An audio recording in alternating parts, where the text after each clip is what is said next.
Being hunted by polar bear is one of the most terrifying prospects any Arctic traveler could face. These massive white bears stalk the frozen seas with stealth and lethal force, armed with razor-sharp claws and one of the strongest bites in the animal kingdom. Polar bears sit unchallenged at the top of the Arctic food chain, apex predators in a barren world of ice and snow. Unlike the lions of Africa that rely on pride and cooperation, the polar bear lives and hunts alone, a solitary master of its domain. How does this sea bear survive where few other animals can? What special adaptations turn a bear into a marine hunter? And what happens when this formidable predator crosses paths with humans? The answers reveal a creature of extreme biology, powerful, ingenious, and absolutely fearsome in its element. Polar bears are the largest bears on the planet, towering up to 3 meters, 10 feet tall, when standing and weighing as much as 545 kilograms, or 1,200 pounds, for big males. To support that size, they are also the most carnivorous of all bear species. Unlike their omnivorous brown and black bear cousins, polar bears survive almost entirely on meat and fat. Their primary prey are seals, especially ringed seals, which they ambush on sea ice. But a polar bear's menu doesn't stop there. They will also hunt bearded seals, harp seals, and other seal species. In fact, a polar bear is strong enough to take down animals even larger than itself. With a bit of luck and risk, a polar bear can kill walruses or even swimming beluga whales and narwhals, striking these formidable creatures when conditions favor the bear. Few predators on Earth would dare attack such prey. Yet the polar bear, with its combination of size, strength, and specialized diet, is uniquely suited to do so. One reason polar bears are so deadly is their tremendous bite force. They have the strongest bite of any living bear, up to about 5,000 newtons of force, which is roughly 1,200 pounds per square inch, in a typical bite. That's even more force than a lion or tiger can muster, and it allows a polar bear to crunch through the tough hide and fat of seals with ease. Unlike other bears, which have molars suited for grinding plants, the polar bear's teeth are optimized for a hyper-carnivorous diet. Their canines are long and sharp for puncturing prey, and their carnassial cheek teeth act like shearing blades to slice meat and blubber. Backed by immensely powerful jaw muscles, a polar bear's bite can crack a skull or snap a thick seal bone without trouble. One swipe of its massive paw, armed with claws up to 5 to 8 centimeters long, can stun or kill prey instantly. In the Arctic ecosystem, no animal's life is safe from a polar bear on the hunt. Not a seal coming up for air, not a walrus dozing on ice, and sometimes not even another polar bear. Surviving in the Arctic requires extraordinary adaptations, and the polar bear has evolved a whole suite of them. For starters, polar bear fur isn't actually white. It only looks that way.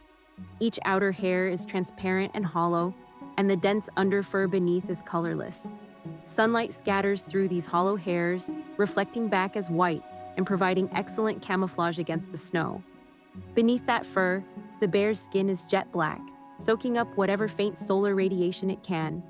This combination, a white-looking coat over black skin, helps the polar bear blend into its environment while also retaining heat. And heat retention is vital. Temperatures in its habitat can plunge below minus 30 degrees Celsius. To stay warm, polar bears boast up to 11 centimeters, 4.3 inches, of blubber under the skin, an insulating fat layer akin to that of whales. In fact, they're so well insulated that adults can overheat if they run too quickly or in warm weather. They have to move at a measured pace to avoid getting too hot inside that wintry coat. Even the nose and lips are black, though they sometimes stand out against the snow. By the end of a rich hunting season, blubber can account for up to 50% of a bear's body weight. It allows the bear to swim in frigid water and endure long periods without food. The feet complete the design. A polar bear's paws are enormous, up to 30 centimeters or 12 inches across, and the pads have bumpy papillae with small fur tufts for traction. They function like built-in snow boots, preventing slips on ice and muffling each footfall during a stalk. Those wide paws also act as natural snowshoes to distribute weight on soft snow and thin ice, and they double as paddles when swimming. Even the internal engine is tuned for scarcity. Polar bears can slow their metabolism when food is hard to find. In late summer, when sea ice melts and hunting is difficult, a bear can enter a fasting state and survive for months on its fat reserves. The body shifts into a fuel-conserving mode, almost a walking hibernation. that brown and black bears can't achieve while staying active. And they do stay active. Polar bears don't truly hibernate. They roam through blizzards and polar night as long as there's food to find. Only pregnant females den for an extended period.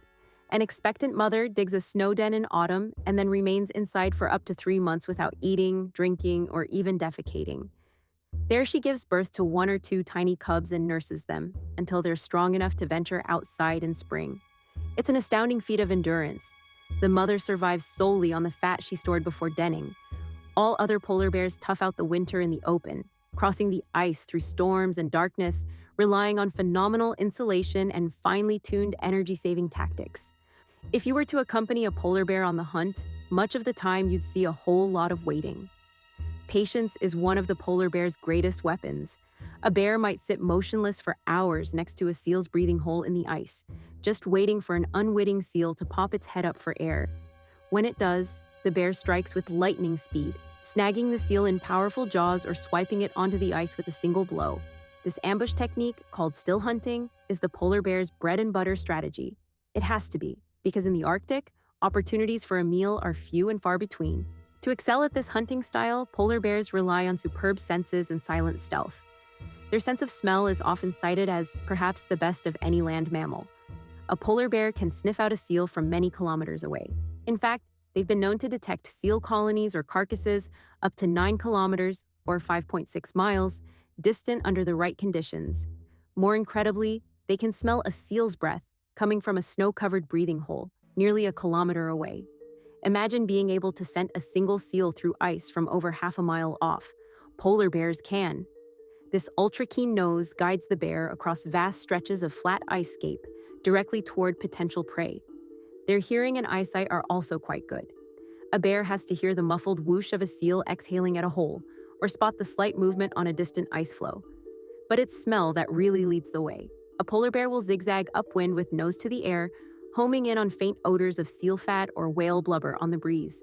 In the silent Arctic, their approach can be nearly inaudible. Those furry, cushioned feet make very little sound on the snow.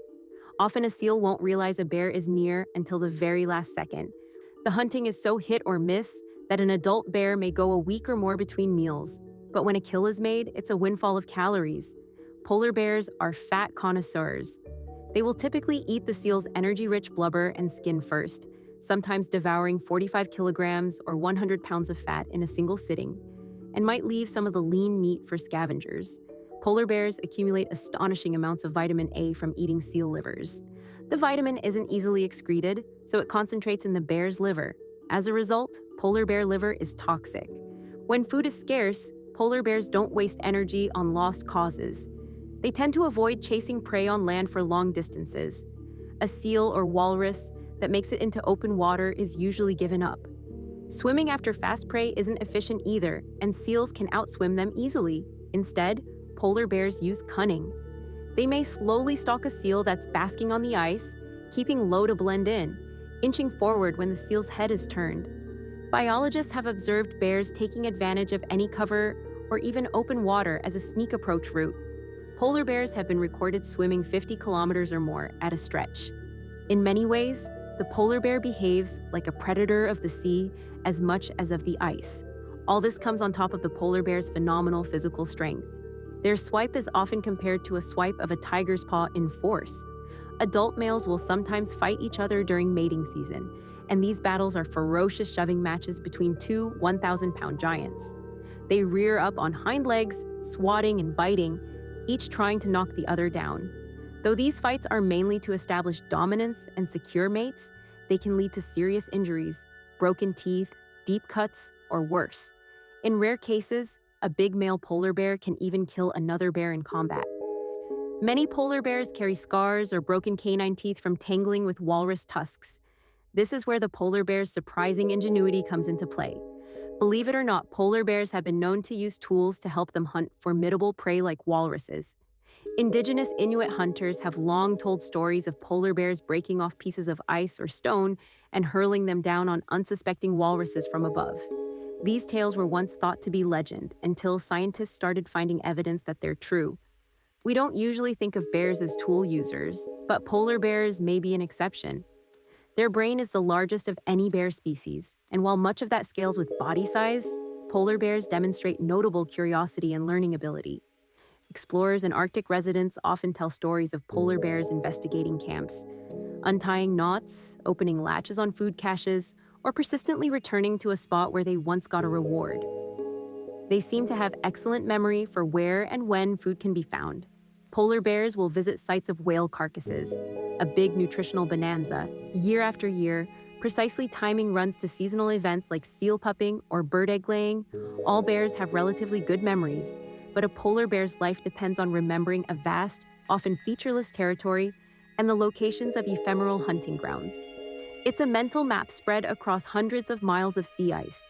One theory in animal behavior, the social intelligence hypothesis, suggests that social animals, like lions or chimpanzees, evolve greater cognitive skills to navigate complex group dynamics. Polar bears, being solitary, don't benefit from that kind of social learning. Polar bear mothers teach their cubs, but adults don't coordinate or share tasks with other bears under normal circumstances. A female polar bear will stay with her cubs for about 2 to 3 years, fiercely protecting and teaching them how to hunt. During this time, the small family group travels and forages together, and cubs have been observed learning by mimicking the mother's techniques.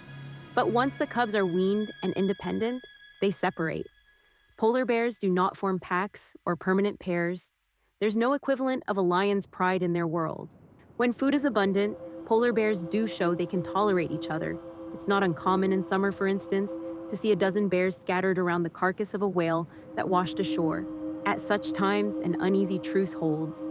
The feast is big enough for all, so outright fights are avoided, aside from some roaring or posturing. But the bears are not truly cooperating or sharing. They're just mutually present. If the food gets scarce, that tolerance can vanish quickly.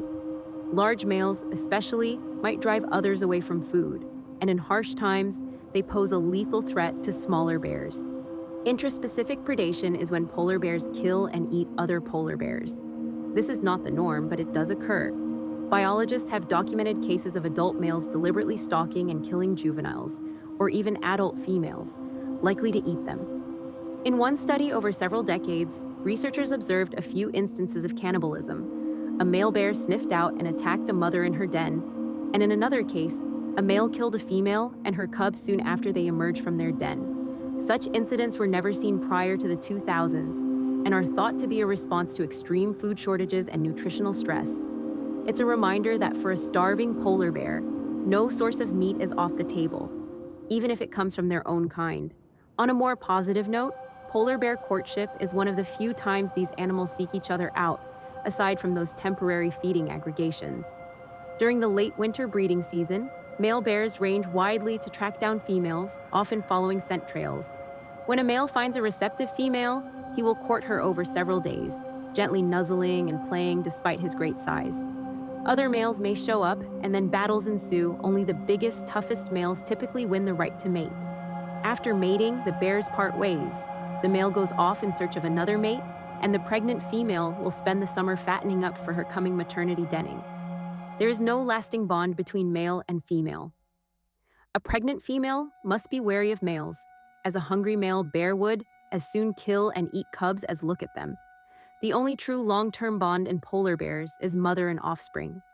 Mothers will aggressively chase off strange males to protect the cubs, teaching the young ones that other bears can be dangerous.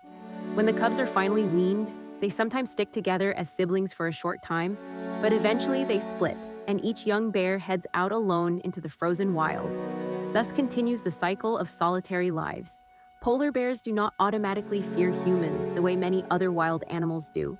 In their icy realm, they have no natural predators of their own, aside from humans with weapons, so a polar bear often reacts to a human much like it would to any odd creature, sometimes with curiosity, other times with predatory interest. While attacks on humans are rare, they are usually extremely serious when they occur. A polar bear is sometimes called the only animal that will actively hunt humans. Indigenous Arctic peoples have traditional practices to deter bears, from dogs to scent barriers, knowing that once a bear starts associating camps or villages with food, it becomes exceedingly dangerous. Fortunately, polar bear attacks remain few and far between, and man-eating polar bears are not a common phenomenon. Most bears, if healthy and with access to seals, have no interest in risking injury by tangling with humans. We are, at best, a last resort on the menu, far less calorie-rich than a seal. You cannot assume a polar bear will flee from you. It might run toward you,